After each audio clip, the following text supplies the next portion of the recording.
Биринчи радио түз эфирде уктурууларын улантат. Урматтуу радио угуучулар, актуалдуу маектен баштайбыз.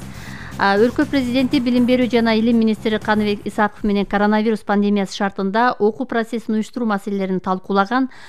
Пандемия шартында жаңы окуу жылына даярдыктар кандай көрүлүп жатат? Жалпы республикалык тестирүүлөөдөн өткөн абитуриенттердин окуу жайларга тапшыруу процесстери кандай өтүүдө? Жаңы окуу жылындагы өзгөчөлүктөр, быйыл эпидемиолог, инфекционист, вирусолог, пулмонолог адистери даярдалып башталабы? Мына ушул багытта биз түз эфирде билим берүү жана илим министри Каныбек Исаков менен маектешебиз. Каныбек Абдубаситович, саламатсызбы?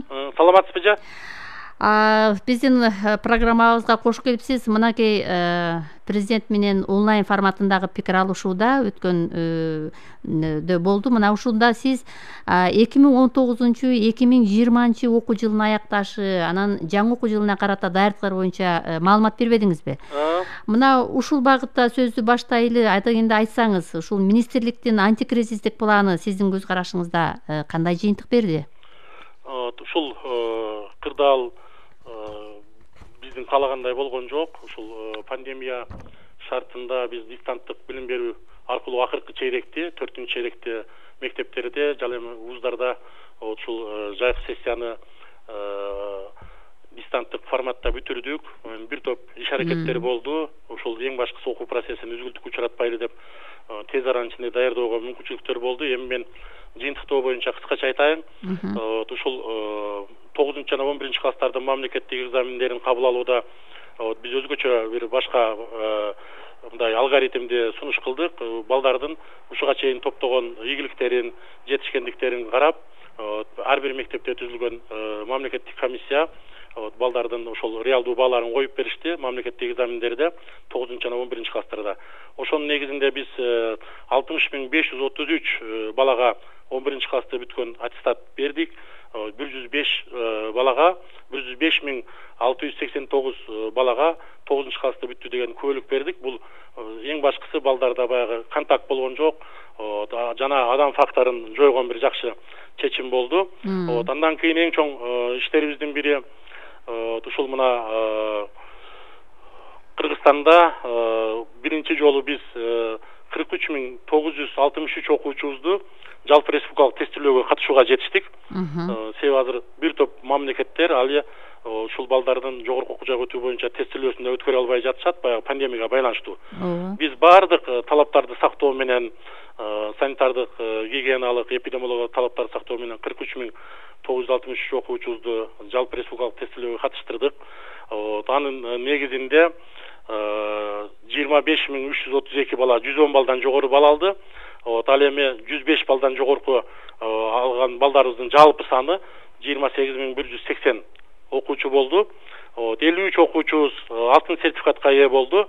Булар максималдуу балы 229 балл жана 53-чү орунда турган бул 219 балл алды. Негизинен бардык региондордон бул алтын сертификат алышты. Негизинен аймактарда азыр бир топ жакшы тенденциялар башталып аткандыгын көрүүгө болот. Андан кийин жогорку окуу жайларда дагы онлайн режиминде биз кышкы жайкы сессияларды аягына чыгардык. Азыр мына мамлекеттик экзамендер дагы онлайн режиминде болду. Азыр бүткөн документтери бүткөн бүтүүчүлөрүбүзгө диплом берүү процесси башталып атат. Дипломдорду өз убагында беребиз деген оюбуз бар. Анан эң бизди мындай кыжалат кылган, ойго салган ушул кырдаалда кандай ушул жөнгө салабыз деп отуруп кабыл алуу процесси болду. Себеби балдар чогулган, абитуриенттер чогулган, ар бир вузда күн сайын 2000-3000ден балдар жүрсө, мына 30 миңге жакын потенциалдуу абитуриенттерибиз болсо кандай болот деп атып, биз 2 ай мурда абитуриент онлайн кабыл алуу деген атайын порталды иштеп чыктык. Бул мамлекеттик жаңы технологиялар комитети менен биргеликте. Ошонун негизинде 30 миңден ашуун балдар ошол өздөрүнүн мектептери аркылуу ар бир өзүнчө жекече код алып, жекече личный кабинет деп коет, өздүк кабинеттерин алып абитуриент болуп катталышты. 20 июль күнү биринчи тур башталды. Жана 22 июль күнү саат 2-де ошол биринчи турду жыйынтыктап конкурстук комиссия автоматтык түрдө окууга тапшыргандардын результаттарын чыгарды.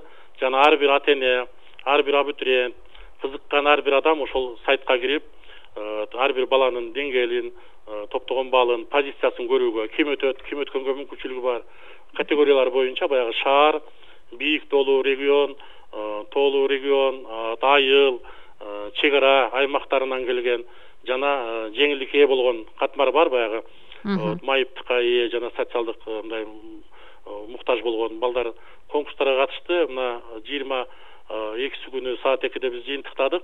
Азыр ошол өткөн балдар ошол окууга өткөндүгүн тастыктай турган атайын тастыктамаларды берип атышат. Андан кийин дүйшөмбү күндө вакансиялар калса, бош орундарга кайрадан ошол автоматтык түрдө онлайн кабыл алуу боюнча порталыбыз ар бир вуздар боюнча орундарды даярдап ачыкка коет жана дүйшөмбү күндөн экинчи тур Кыргызстанда башталат. Быйылкы жылы бюджеттик негизде кабыл алууга жылдагыдай эле 110 балл болду негизги тести. Ал эми предметтик тести 60 бойдон калтырылды. Ал эми келишимдик негизде бир топ ата-энелердин суранычы, жогорку кеңештин депутаттары жана Кыргызстандагы жогорку окуу жайлардын ассоциациясынын суранычы менен чындап эле быйыл мына эл кыйналып турган мезгилде балдардын окуусуна тоскоолдук жаратпай колдон келишинче жол ачалы деп 105 балл болду. Бирок бул медицина жана фармация адистиктеринен тышкаркы адистиктеги балдар үчүн болду. Бул дагы азыр элибиз абитуриенттер, ата-энелер аябай колдоп атат, туура болду. Себеби быйыл чет өлкөгө сыртка чыкканга мүмкүнчүлүктөрү жок. Биринчиден, экинчиден биздин ата мекендик окуу жайларда дагы азыр билим берүүнүн деңгээли жогорулап атат. Балдарыбыз ушу Кыргызстандын аймагында окусун, коопсуздугуна башкасына деп мүмкүнчүлүктөр болду да. Каныбек Абасетович, мына сиз абдан жакшы белгиледиңиз. Чын эле ушул пандемия шарты биздин Кыргызстанда ушул билим берүү системасы мындай бир жерге токтоп калгандай абал болгон жок, алдыга жылып турду да. Мына эксперттер дагы буну абдан жакшы белгилеп атышат. Сиз өзүңүз айттыңыз, азыр абитуриент онлайн автоматташтырылган маалыматтык системаны ишке киргизүү дагы оң натыйжасын берди деп. Чын эле азыр тапшыруу алгоритми дагы айтып кеттиңиз, биринчи турда жыйынтыкталбадыбы? Анан башка өлкөлөр ушундай тестирлөөнү, жалпы тестирлөөнү ийгиликтүү өткөрө албай калганын дагы бул эксперттер белгилеп атат. Бул жагынан Кыргызстанда бир ийгиликтер болду деп эсептеп атышат да. Эми мындай суроода Билим берүү министрлиги жылда кайсыл кесип керектүү, рыноктогу талаптар кандай болуп атат деп анализ кылып, анан бюджеттик орундарды бөлөсүздөр да. Быйыл кырдаал өзү эле көрсөттү, мына врачтарды даярдоо.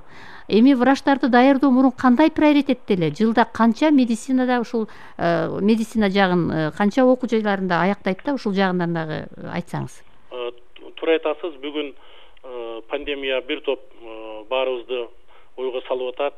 Көп жерлерде реформа керек экендигин, кайсы бир жерлерде жетишпестигибиз ачык көрүнүп калды да. Ошонун бири ушул саламаттык сактоо, билим берүүдө деле кемчиликтерибизди биз көрүп атабыз. Ал эми Кыргызстанда жалпы республика боюнча 5705 орун бул бюджеттик орун катарында бөлүнөт. Эми бардык тармактар боюнча бул жерде Коргоо министрлигине, Тышкы иштер министрлигине, Маданият жана искусствого, спорт жана башка, анан курулуш, туризм, башкаруу деп кете берет. Негизинен приоритет жыл сайын педагогикада баягы мектептеги мугалимдер менен камсыз кылууга багытталган. Андан кийин саламаттык сактоого. Саламаттык сактоодо 408 орун бюджеттик негиздеги орунубуз бар. Бизде дарылоо иши боюнча 250, педиатрия боюнча 55, жана коомдук саламаттык сактоо деген адистикте 80, жана мейирбан эже иши дегенде 10 орун берилген. Негизинен дарылоо иши боюнча биздин медициналык академия, Кыргыз медициналык академиясы даярдайт. 210 орун берилди. Коомдук саламаттык сактоого 60 орун, педиатрияга 40, сестринский дело, мейирбан эже ишине 10, жана жеңилдиги бар баягы акс окуясы, апрель, июнь окуяларынын катышуучулардын балдары үчүн дагы 13 орун берилген. Ал эми Ош университетине дарылоо ишине 20, коомдук саламаттык сактоо ишине 20 орун берилген. Кыргыз Россия Славян университетине 35 орун берилген. Дарылоо ишине 20 жана педиатрия боюнча. Анан азыр өзгөчө вирусологдор, эпидемиологдор, андан кийин пулмонологдор аябай мындай жетишпей жаткандыгын көрсөттү турмуш. Ошон үчүн бул баягы биз 6 жыл окута турган адистик бөлүмүндө эмес, ушул баягы тармактар боюнча дарылоо ишиндеги биздин бүтүрүүчүлөрүбүз 6 жылдан кийин клиникалык ординатурага барганда ошол жерде булар тар мындай адистикке бөлүнүп кетишет да. Ошондо мен айтайын, мына ординатура боюнча бул саламаттык сактоо министрлигинин курамында турган бөлүм 426 орун бар. Ошондо жалпы орун инфекциялык ооруларга адистигине 22 орун бөлүнөт, пулмонологияга 38, эпидемиологияга 30 орун бөлүнөт да. Негизинен Кыргыз мамлекеттик медицина институту жана Данияров атындагы врачтарды кайра даярдоо медициналык институтуна бөлүнгөн ушул 90 орун. Бирок кече президентибиздин сөзүнөн кийин элде анча түшүнбөстүктөр болуп атат да. Бул биринчи курстан кабыл алат экен дегендейчи, вирусолог, эпидемиолог, пулмонология. Бирок бул дүйнөлүк саламаттык сактоонун классификатору боюнча булар дарылоо ишин бүткөндөн кийин анан балдар ошол өздөрүнүн тандап алган адистиктери боюнча бөлүнүшөт. Ошол азыр биз бүгүн саламаттык сактоо министрлиги менен өкмөт менен ординатурадагы вирусологдордун, эпидемиологдордун, пулмонологдордун коомдук саламаттык сактоо боюнча бюджеттик орунун көбөйтүү жөнүндө президентибиз тапшырма берди. Азыр саламаттык сактоо министри өкмөт менен биргеликте биз ушул быйылкы медициналык академияны бүткөн, ал кайсы окуу жайдан бүтсө дагы бюджеттик негизде ушул вирусологдорду, инфекционисттерди, пулмонологдорду, эпидемиологдорду көбөйтүү боюнча азыр иштерди жүргүзүп атабыз. Жакын арада ошол бюджеттик орундар президент тапшырмасы менен конкреттүү түрдө ачык саламаттык сактоо министрлиги бул боюнча маалымат берет деп азыр биз жумушчу топ иштеп атат. Дагы бир суроо бар да ушул жерде. Мына тилекке каршы ушул врачтардын жетишсиздиги эле эмес, бизде лабораториялардын да жетишсиздиги байкалып атат да. Анан эми инфекционист адистер, ПЦР жана башка анализдерди көпкө башында бир топ убакыттын ичинде чыгарып жатышпадыбы? Эми ушул практикалык иштер окуу жайларда башталат да өзү. Врач студенттер үчүн бүгүнкү заманбап жабдыктар жогорку окуу жайларында түзүлгөнбү? Биринчи кезекте медициналык жогорку билим берүү окуу жайларында баарында талап өздөрүнүн университеттик клиникалары болуш керек. Бул эми дүйнөлүк талап ушундай да. Андан кийин балдар ушул экинчи курстан кийин клиникалык сабактарды иштеп аткан ооруканаларда, сиз айткан туура белгиледиңиз, лабораторияларда, түрдүү ушул саламаттык сактоо мекемелеринде болуш керек. Алардын баардыгы ошол мекемелер менен келишимдери бар.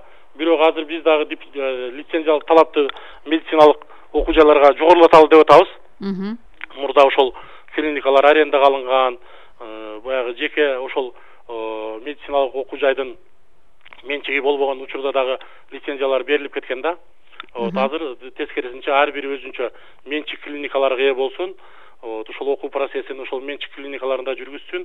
Жана сиз айткандай жаңкы практикалык көндүмдөрдү, компетенцияларды бала ошол оору менен көрүп, өзү колу менен көрүп, акылы менен туюп иштесин деген маселе бар. Андан кийин азыр бизде азыр жакшы каражатыбыз бар. Бул виртуалдык лабораторияларда жагы баягы манекендер, ошол оорулардын ордуна, адамдардын ордуна кабылдана турган манекендер, алар баардыгы баягы санариптик технологиялар менен жабдылган. Кайыр ооруса, эмне болсо ошол үн чыгарып атайын айтып турган, анан туура дарыласа туура эмес деп, туура болсо туура, туура эмес болсо туура эмес деп турган.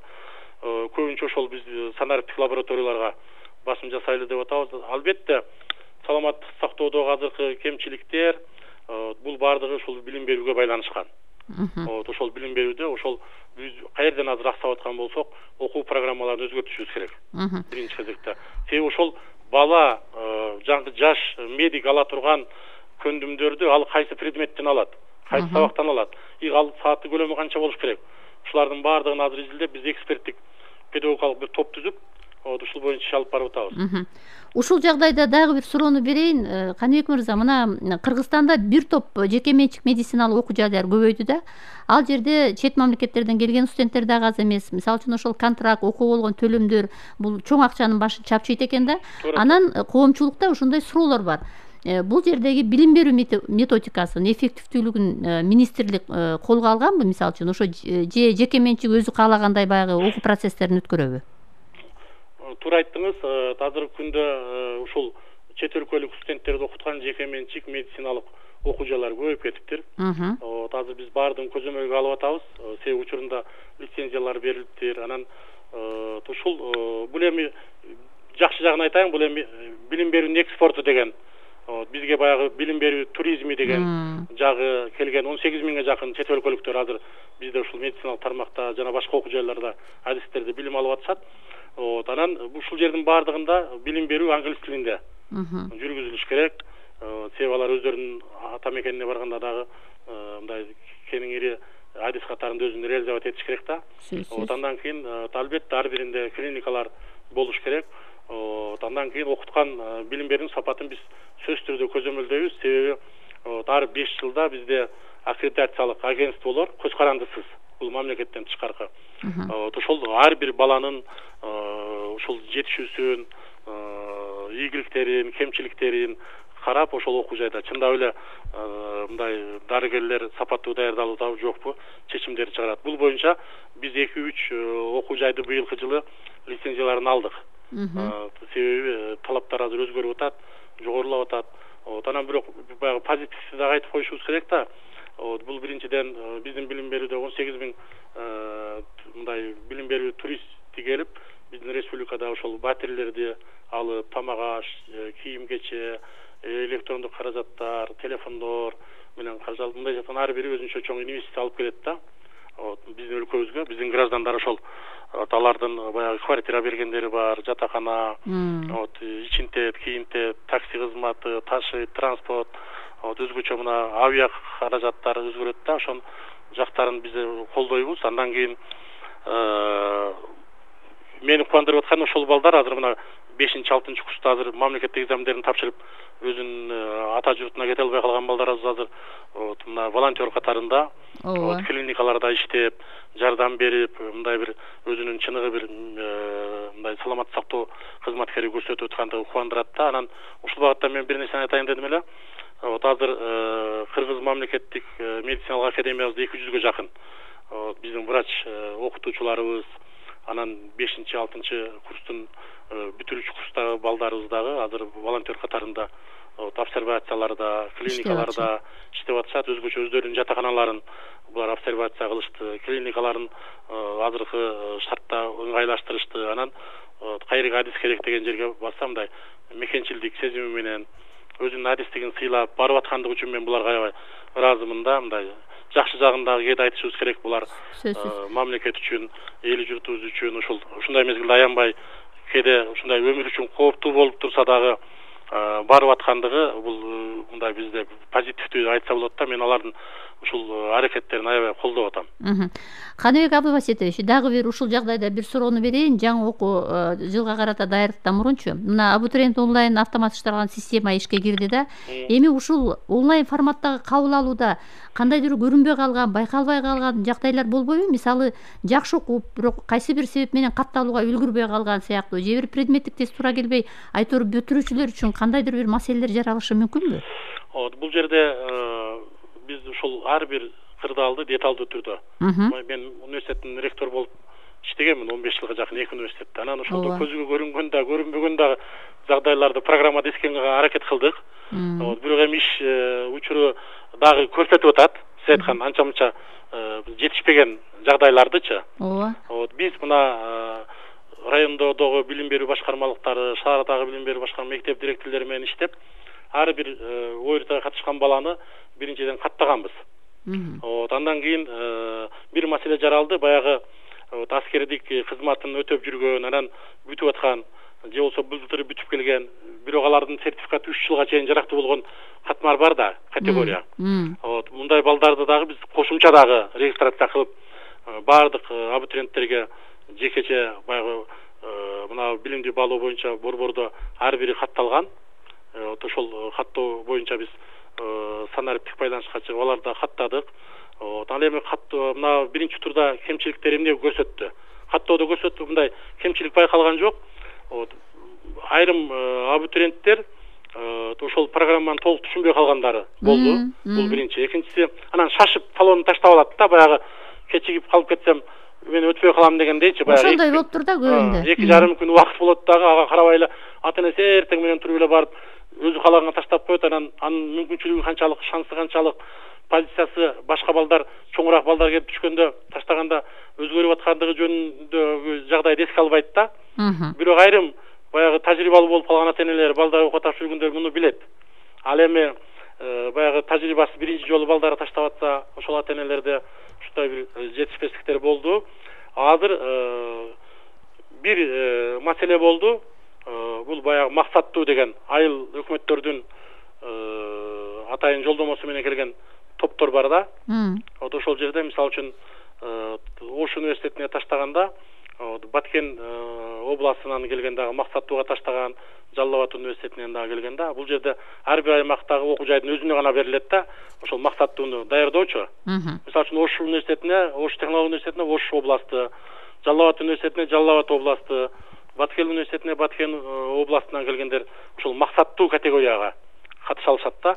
Ушул жерде бир-эки түшүнбөчүлүктөр болду. Бирок аларды биз өз убагында мына абитуриенттер жана окуу жайдын катышуусу менен дароо мындай бир акыл эстүү чечтик. Ар эми жаңы сиз айткан кемчиликтердин баарын азыр биз оңдодук. Мындайлар өтө эле аз болду. Единичный мындай жалгыз окуялар болду да, кырдаалдар. Алардын баарын азыр жөнгө салдык. Мына экинчи турда Кудай буйруса ал маселелер кайталанбайт. Себеби баары бир процессте көрүнөт да көп нерсечи. Анан бул жерде адамдардын дагы ошол маалыматты алгандыгы, албагандыгы. Бирок биз мектептердеги интернетти каникул мезгилинде өчүрөт эле өчүргөн жокпуз. Ар бир мектепте 5-тен 6-дан, 10-дон 15-тен бүтүрүүчүлөр ошол жерде компьютердик класстан пайдаланууга мүмкүнчүлүгү болду. Эң башкысы мурдагыдай котолоп окуу жайлардын айланасында 2000-3000 абитуриент ата-энелери менен машиналарды коюп жүргөн базар болгон жок. Ар бири туура түшүнүп, ошол жерлерден өзүнүн реалдуу түрдө алган балын көрүп турду. Биз дагы көзөмөлдөп турдук, каерде өзгөрүү болуп атат, каерде туура эместик болуп аткандыгын реакция жасадык. Анан олоттуу мындай нараазычылыктар жок, бирок баягы жекече кайрылган учурларды азыр жөнгө салдык бул маселелерди чечтик. Анан экинчи турда бардыгын дагы да ачык айкын, дагы да абитуриенттерге жеткиликтүү кылсак болот да. Бирок баягы биз атайын сурамжылоо жүргүзүп атабыз. Жана сурап билүү жайларын ар бир окуу жай 5тен телефон берген. Жана биздин министрликтин 5 телефон иштеп атат. Абитуриенттердин агымы өтө чоң, сурап аткан. Алар боюнча биз суроолорду берип атабыз. Анан айрым бир жерде айрым окуу жайлар атайлап тоскоолдук кылган мындай бир кырдаалдар болду. Баягы эскини эңсегендер дагы бар да. Дагы эле мындай кылсам, андай кылсам деп. Бирок аларды биз өз убагында реакция жасап, конкреттүү кайрылган адам боюнча болсо, эскертип, вуздун ректоруна, кабыл алуу комиссиясынын жетекчисине буларды чечип атабыз. Каныбек Абдубаситович, мына коронавирус кырдаалы азыр аралыкта окутууну шарттап турат да. Жаңы окуу жылында ушул жагдай уланат экен да. Эми ошол учурда баягы дистанттык окуунун оң жана терс жактары сиздер мындай анализге алганга жетиштиңиздерби? Мисалы үчүн дистанттык окуулардын бир жетишпеген жактары бар бекен? Кээ бирлер айтып атпайбы эксперттер, көбүлөлүү балдардын мындай толук кандуу баягы окуу процессине тартылбай калат экен деп. Кээ бирлер болсо жакшы жактарын айтып атышат. Мына теле сабактар да бар, анан видео сабактарды дагы жасайбызбы, кандай кылабыз деген суроолор да бар экен. Туура айттыңыз, азыр адамдарда аябай ушул бүдөмүк суроолор көп. Бүгүн мүмкүнчүлүк болуп калды ушул биринчи радио аркылуу билгенге. Мен педагог жана мугалим катарында ошол мектептеги окуучу менен мугалимдин жандуу сабагынан өтө турган сабак жок деп эсептейм. Себеби бул жандуу адам кырдаалга жараша түрдүү өзүнүн жан дүйнөсү менен, билими менен, баланын көзүнө карап берген бул билим башкача билим да. Бирок эми кырдаал бизди муктаж кылып атат. Бул министрлик каалап же бир министр каалагандан болгон жок. Мен ата-энелер ушуна туура түшүнүшүн каалайт элем да. Себеби баары эле ачуусун азыр бизден чыгаргысы келип атат, кыжырданып. Бирок өткөн 4-чейректе өтө тез бир жуманын ичинде биз даярданып, күтпөгөн жерден өткөргөнгө аракет кылдык. Кемчиликтерибиз көп болду. Жетишкен ийгиликтерибиз эмне? Биринчиден окуу процесси болгон жок. Үзүлүшкө учураткан жокпуз. Экинчиден окуйм деген балага шарт болду.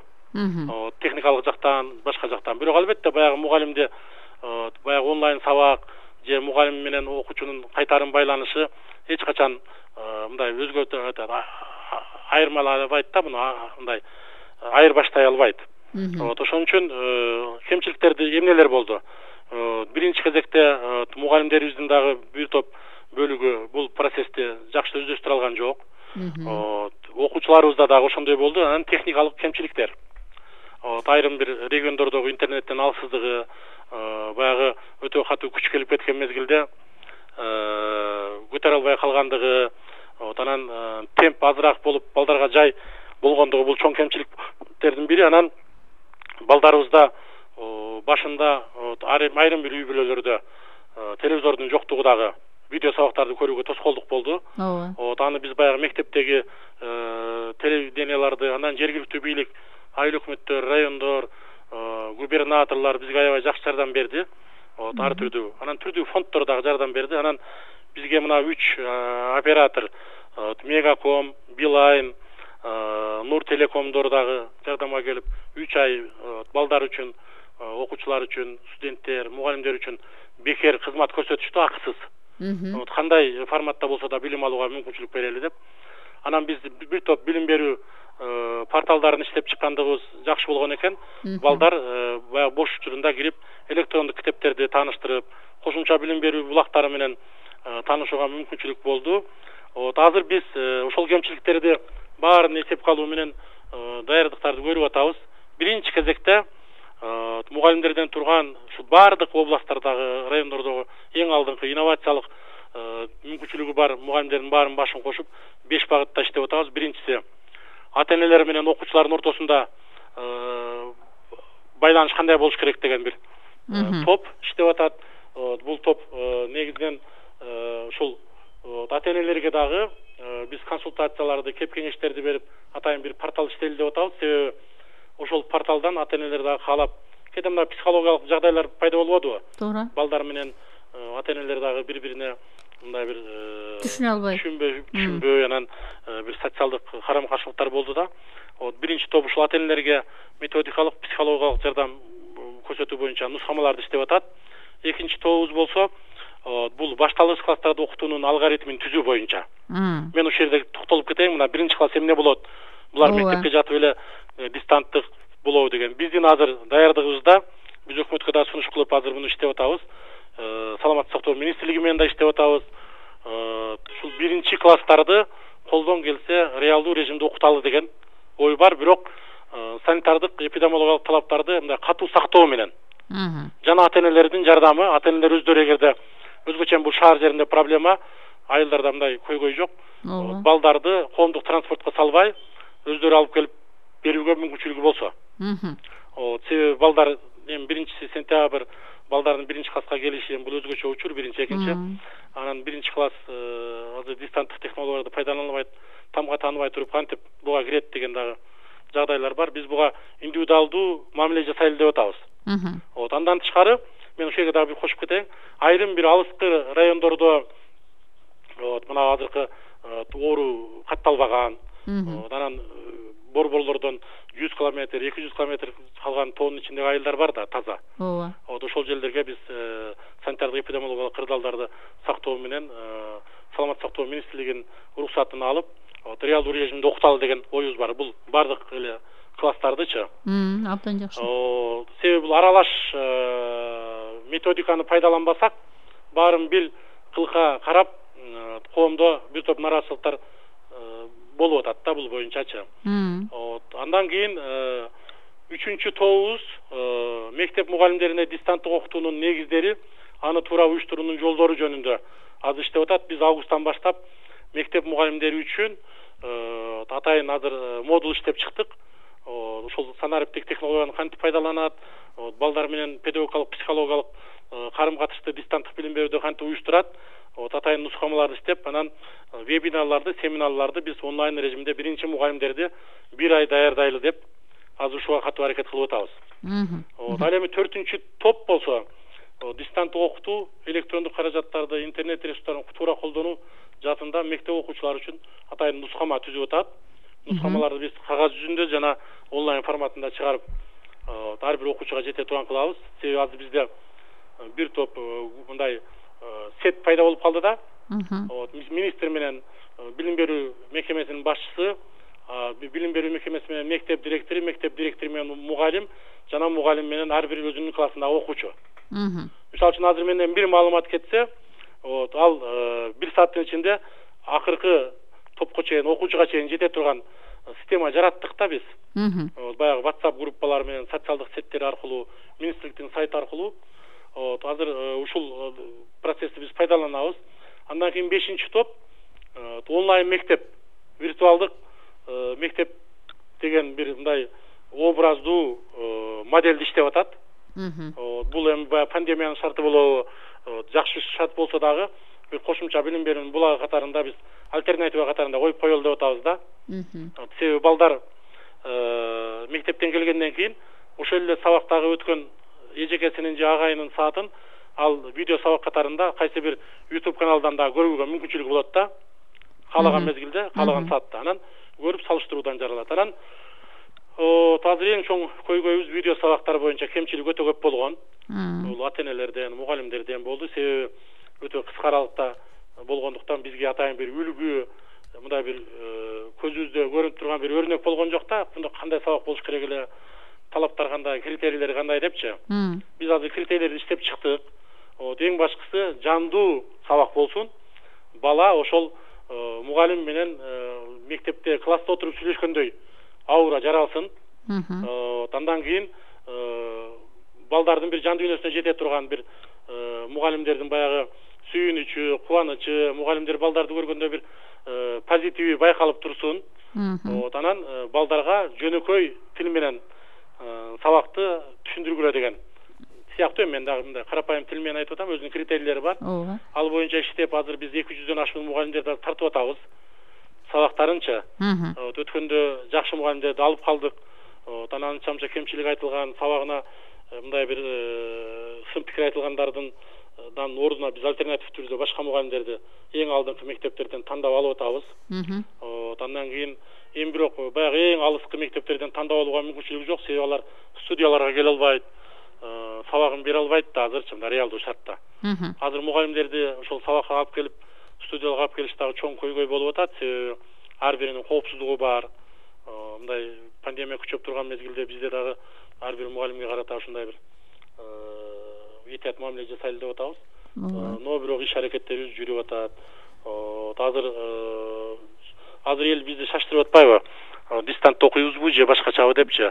Бизде баардык даярдыктар болуп атат. Баарын акыл эстүү мындай чечкенге жана эң башкысы үзгүлтүккө учуратпаганга, коомдо бир ашыкча мындай бир чыңалуу пайда кылбаганга бүгүнкү реалдуулукта чындыкта кайсы усул мындай жарактуу, жарандуу, эффективдүү десе ошол нерсени биз колдонобуз. Жакын күндөрдө биз ачык өзүбүздүн позициябызды билдиребиз. Бул баардыгы азыркы эгер жакшы жагына кетсе биз ошол эле мезгилде реалдуу режимге өткөнгө даярбыз. Бирок эң башкысы азыр ар бир мугалим, ар бир окуучу, ар бир билим берүү мекемеси, ал университет болобу, азыр дистанттык билим берүүгө толук даярдыкты жүргүзүшүбүз керек. Каныбек Абдываситович, сиздин убактыңыз абдан тар болуп атат, мен түшүнүп атам да. Сиз мынакей азыр 5 багытта экенин айттыңыз. Демек бул министрликтин алдында жана сиздер эксперттик консультативдик кеңеш түзбөдүңүздөрбү? Мына ушулай иш алып барып атат. Анан эми билесиз да, август айында бир мугалимдер үчүн да жакшы бир кеңешме болчу эле. Мундагы бир жакшы бир пландап алга турган бир чоң жыйын болот эле. Ушундай көпчүлүктүн башын мугалимдерди бириктире турган жыйын өтөсүздөрбү? Мындай бир онлайн болобу, кандай пландалып атат? Эми азыр бизде 2 вариант даяр. Жыл сайын көлдүн жээгинде эң алдыңкы мугалимдерди чакырып, август кеңешмесинде жаңы окуу жылга милдеттерди айтып, ой бөлүшүп, багыттарды берчүбүз. Анан алардын дагы оюн укчубуз да. Азыр биринчи вариантыбыз ошондой турат, бирок мындай эми акыл эстүү баардыгына түшүнгөн адамдар баары сезип турат. Элди чогултууга азыр мүмкүн эмес. Анан баардык региондордон келип, анан тескерисинче мугалимдер дагы бири-биринен неме жуктуруп албасын деген кооптуулук бар. Биз азыр онлайн өткөргөнгө азыр даярдап атабыз. Бул жерде ар бир жакшы мектептердин тажрыйбасы айтылат. Анан жалпы министрликтин өзүнүн позициясы ачык болот. Бул азырынча ушул 25 августтан 1 сентябрга чейинки аралыкта өткөрөбүз. Бул боюнча дагы биз так датаны жакын күндөрдө айтабыз. Каныбек Абдубаситович, сизге ыраазычылык билдирем. Анткени мынакей 11-де да сиз жыйындан чыгып эле мына азыр биз менен түз байланышып атабыз. Сизге биз мындай бир убакыт да берген жокпуз. Сиздин ишиңизге ийгилик каалайлы. Ушул пандемия батыраак бүтүп, сиз айткандай окуучулар мектепке, студенттер жогорку окуу жайларына бара турган жайчылык мезгил келсин. Биз бул багытта сиз менен дагы маектешебиз деген бизде илгери үмүт бар. Урматтуу радио угуучулар, биз бүгүн жаңы окуу жылына карата кандай өзгөчөлүктөр бар, бул пандемия шартында даярдыктар кандай жүрүп атат, жалпы республикалык тестирөөдөн өткөн абитуриенттердин окуу жайларга тапшыруу процесстери кандай өтүүдө, мына ушул багытта түз эфирде билим берүү жана илим министри Каныбек Исаков менен маектештик. Берүүнү Таалайгүл Сыдыкбекова алып барды. Эсенчиликте жолугушалы.